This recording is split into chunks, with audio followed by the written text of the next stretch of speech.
Sétimo ano, boa noite, tudo bem com vocês? Então, mais uma vez, a gente está aqui gravando uma aula para vocês com as correções do caderno de atividades. Então, eu não vou dar as respostas redondinhas para vocês, tá? Caberá aos senhores pegar as informações que eu estou passando e aí vocês, caso eu tenha alguma dúvida, vocês vão lá no caderno de atividades para vocês poderem sanar. Aliás, vão lá na apostila de vocês para que vocês possam sanar as dúvidas, tá?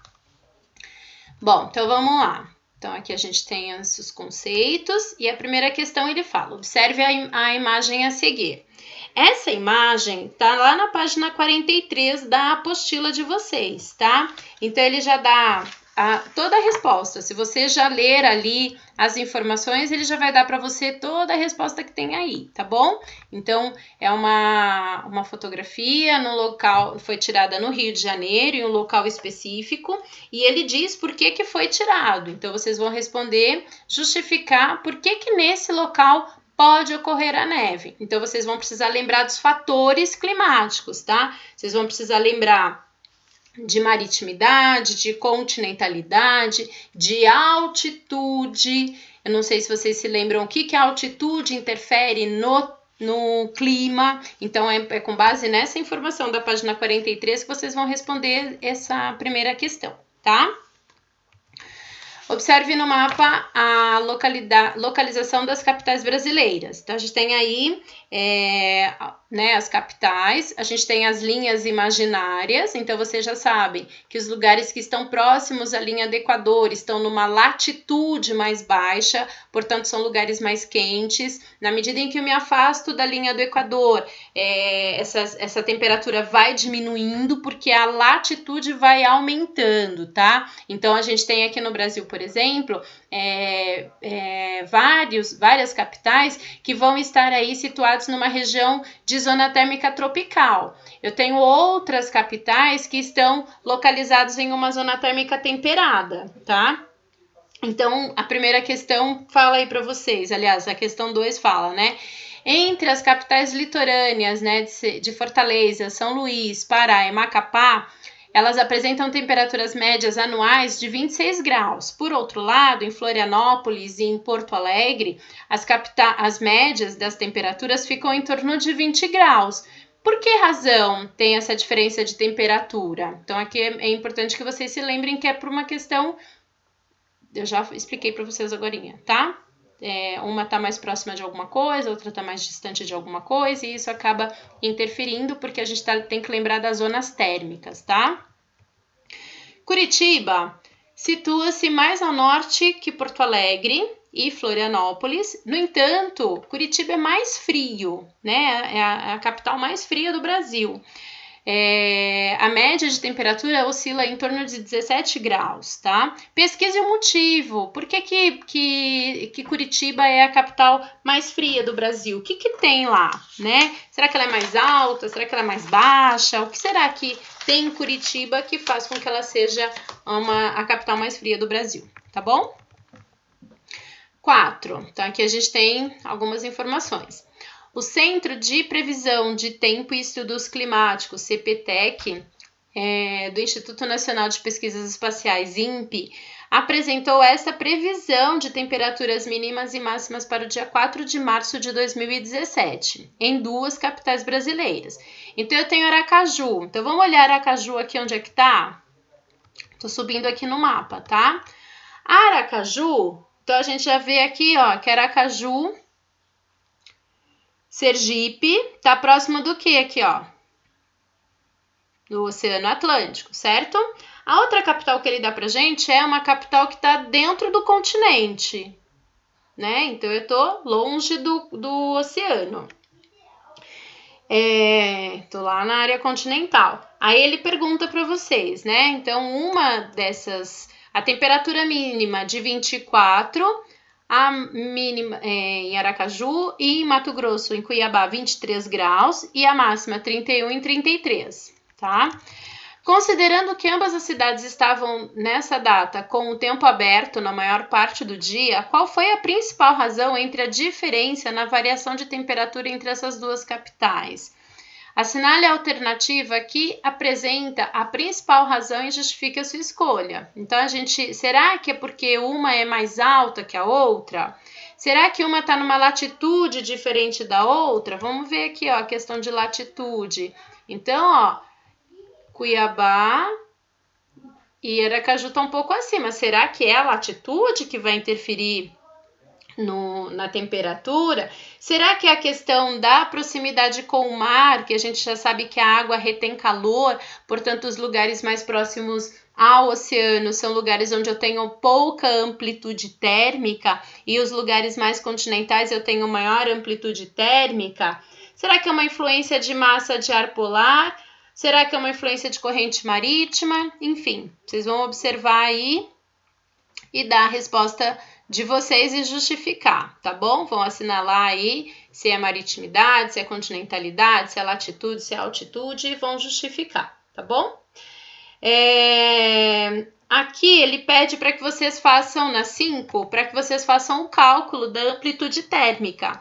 Então, você vai pegar a temperatura máxima e a temperatura mínima, diminuir, e aí a gente tem a diferença de amplitude térmica. A mesma coisa em Cuiabá. Pega a máxima menos a mínima, o total é a amplitude térmica, tá? 6. O Brasil apresenta grande variedade de tipos climáticos, fato que contribui para a biodiversidade do país. O posicionamento geográfico do Brasil, de acordo com a leitura do mapa, colabora para a compreensão de parte de sua diversidade de clima e de vegetação. Justifica essa resposta. Então, quando a gente olha aqui o Brasil, ele está, né, entre uma linha aqui, ó, né? Então, a gente tem uma linha do Equador, né? E a gente tem o Trópico de Capricórnio. Então, a maior parte do Brasil vai ficar situado em uma área que a gente tem temperaturas mais altas. Mas eu também tenho no Brasil áreas onde essas temperaturas vão reduzindo. Então, o Brasil ele é um país de dimensões, né? Que a gente chama dimensões latitudinais, tá? E essa questão das dimensões latitudinais faz com que no extremo eu tenha um tipo de vegetação, o extremo norte, eu tenho um tipo de vegetação, um tipo de fauna, um tipo de clima. Na medida em que eu vou descendo, tudo isso vai mudando, porque a gente vai tendo as adaptações. Na medida em que o clima muda, a temperatura muda, quantidade de chuva, aumento ou diminuição da temperatura, a gente também tem uma adequação dessa vida, tá? Tanto da fauna quanto da flora. Então, a gente tem aí uma questão latitudinal do Brasil, tá bom? 7. Observe as imagens a seguir. Então, eu tenho imagem 1, né? Que é uma imagem de uma região que é mais árida, não é árida, tá? Mas é mais árida, tem chuvas irregulares, a presença das cactáceas. Vocês vão colocar qual é o domínio morfoclimático que apresenta essa característica. É uma floresta? É a caatinga? É o cerrado? Então, vocês vão colocar aí qual é a informação. Aqui, ó, a gente tem uma presença de uma área mais florestada, com rios, né, rios largos. Então, aqui ele traz uma informação para mim. É uma área mais úmida? É uma área mais seca? Será que é uma área quente ou é uma área fria? Então, aí vocês vão colocar as informações. Que tipo de domínio se adequa a isso, tá? A essa imagem. É uma caatinga? É um cerrado? É uma floresta? É o domínio da Amazônia? Né? Então, vocês vão colocar aí. Aí aqui nessa imagem a gente percebe que tem uns morros aqui no fundo, então isso já identifica pra gente que é uma vegetação que vai ser encontrada nas áreas mais elevadas, né? Nas áreas onde eu tenho serras, portanto são áreas mais frias. E aí vocês vão identificar que vegetação é essa. Será que é uma floresta... É o domínio da Amazônia? Será que é o domínio da Araucária? Será que é o domínio da Caatinga? Enfim, é isso que vocês vão colocar, tá? Que tipos de climas e características climáticas mais marcantes correspondem às vegetações retratadas nas imagens enumeradas? Então, no número 1, você vai dizer que tipo de clima você encontra naquela vegetação, tá? Então, se você tem dúvida, dá uma folheada lá na sua apostila, a gente já falou de tudo isso para vocês, já grifamos algumas coisas que são as principais e aí fica fácil para você responder, tá? Inclusive, tá bem mastigadinho lá, tá? 8. Analise o climograma da cidade de São Paulo. Então, a gente tem aqui, né, as colunas azuis que representam a quantidade de precipitação, né, as chuvas que caíram nessa região, nesse local. A linha vermelha representa pra gente as temperaturas. Então, a gente tem um local que nos meses de janeiro, fevereiro, dezembro e março são os meses que ocorrem maior quantidade de chuva, tá? Os meses de junho, julho e agosto eu tenho uma quantidade reduzida de chuva. Então, aqui a gente já consegue perceber algumas informações, tá? As temperaturas. Então, as temperaturas elas vão oscilar aí, ó, 22 graus em janeiro, 22,5, 21, e aí vai, né? Eu tenho toda a variação de temperatura, tá? E aí vocês precisam fazer as respostas. Com relação a... Que relação se pode estabelecer entre as temperaturas e as precipitações? Então, essas relações vocês vão fazer assim, ó. Os meses mais quentes, né, ó, meses mais quentes são os meses que mais choveram ou que menos choveram, tá? Então, é isso que vocês vão colocar de relação. Os meses mais frios são mais quentes, aliás, os meses mais frios são mais úmidos, são mais secos, então é isso que vocês vão colocar. Em que estações do ano há maior probabilidade de faltar água para o abastecimento da cidade de São Paulo? Justifique com alguns dados, justifique com dados de alguns meses. Então, vocês vão olhar no gráfico quais foram as colunas menores, que identificam menor precipitação e, por consequência, escassez de água, tá? Qual é a temperatura média anual? Então, vocês vão pegar os valores que estão ali, mas assim, a média de temperatura desse local, né, você vai somar a máxima e a mínima e tirar uma média, ele vai oscilar aí entre 18 graus e meio, tá? Qual é a precipitação anual, em média, entre 1961 e 1990 na capital paulista? Então, eu já vou dar aqui para vocês, foi de 1.434 milímetros anuais. Então, choveu em São Paulo cerca de 1.434 milímetros, tá? Os dados sugerem que a cidade de São Paulo apresenta características intermediárias ou de transição entre dois tipos climáticos brasileiros. Observe o mapa dos climas da página 41 e responda quais são esses tipos climáticos. Então, a gente tem que saber aí quais são os tipos de clima que eu tenho no estado. Então, nós vamos ter 3 tipos, tá? Vocês vão dizer aí quais são os 3 tipos. Já dei aqui a dica. 9. Compare os 2 mapas de precipitação a seguir. O primeiro corresponde aos meses de verão no hemisfério sul. Então, esse primeiro aqui mostra os meses de verão no hemisfério sul.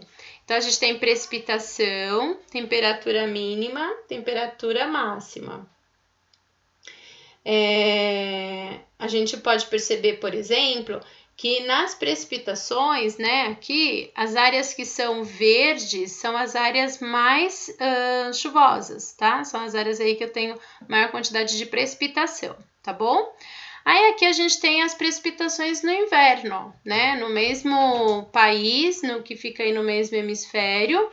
E aí a gente tem a quantidade de precipitações de chuva. Então a gente já pode perceber que aqui no sul chove um pouco mais, mas em contrapartida nos outros estados, né, nas demais regiões, eu tenho uma quantidade de chuva menor, tá? Eu tenho uma redução dessa quantidade de chuva. De acordo com os mapas, que relação há entre as estações do ano e o regime ou a quantidade de chuvas no Brasil? Então, a gente já sabe que o Brasil, vocês devem lembrar de uma musiquinha lá, né? Moro num país tropical. Qual é a característica do clima tropical? Então, é baseado nisso que vocês vão dar a resposta, tá? O clima tropical, ele tem que tipo de característica? Então, ele é mais chuvoso no verão, ele é mais seco no verão, então vocês vão escolher aí essas questões, tá?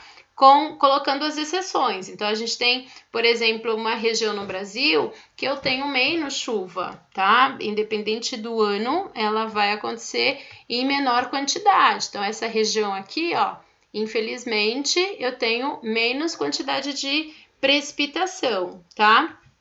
E aí, se eu olhar essa região aqui do Brasil, ó, que tem os 3 estados, ela vai ser aí, pelo menos em 2 dos estados, ela vai ser bem mais úmida, tá bom?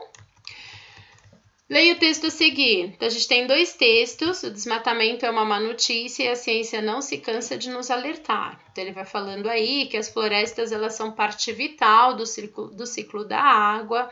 Elas são responsáveis por transportar a água do solo para a atmosfera por evaporação, aliás, tecnicamente chamado de evapotranspiração. As florestas tropicais são capazes de transportar mais água do que qualquer outro ecossistema terrestre.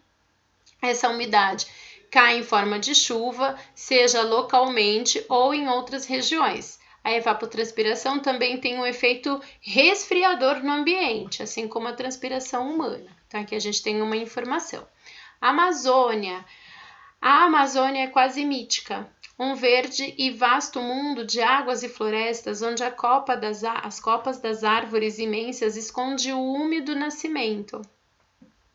Reprodução e morte de mais de 1/3 de espécies que vivem sobre a Terra. Seus recursos naturais, que além de madeira, incluem enormes estoques de borracha, castanha, peixes e minérios, por exemplo, representam uma abundante fonte de riqueza natural. A região abriga também uma riqueza cultural, incluindo o conhecimento tradicional sobre o uso e as formas de explorar esses recursos naturais sem esgotá-lo nem destruir o seu habitat natural. Com base nos textos e nos seus estudos, responda as questões a seguir. Qual a importância de uma densa floresta como a Amazônia? Então, ela está marcada para a gente lá no primeiro texto, né? Então, eu tenho aqui, ó, toda uma importância dela. Ela é vital para alguma coisa, tá? Pesquise um outro papel importante desempenhado pela floresta. Então, outro papel vocês podem colocar a questão de poluição da atmosfera. O que a floresta, o que a árvore faz para poder melhorar o nosso ar, né? Para poder melhorar a nossa camada atmosférica. A gente tem aí também uma outra participação, que é a questão da grande quantidade de vida, né? Então, por que essa biodiversidade ela é importante? O que ela traz para o mundo aí de benefício, tá certo? Então, 7º ano, eu já dei aí as dicas para vocês, tá? Tá fácil, qualquer dúvida que vocês tenham, volta lá na apostila, dá uma folheada, e aí eu vou mandar o vídeo para vocês e a gente vai combinar uma data para que vocês me encaminhem os exercícios do caderno de atividades feitos, tá bom? Então, obrigada, fiquem com Deus e até a próxima. Tchau!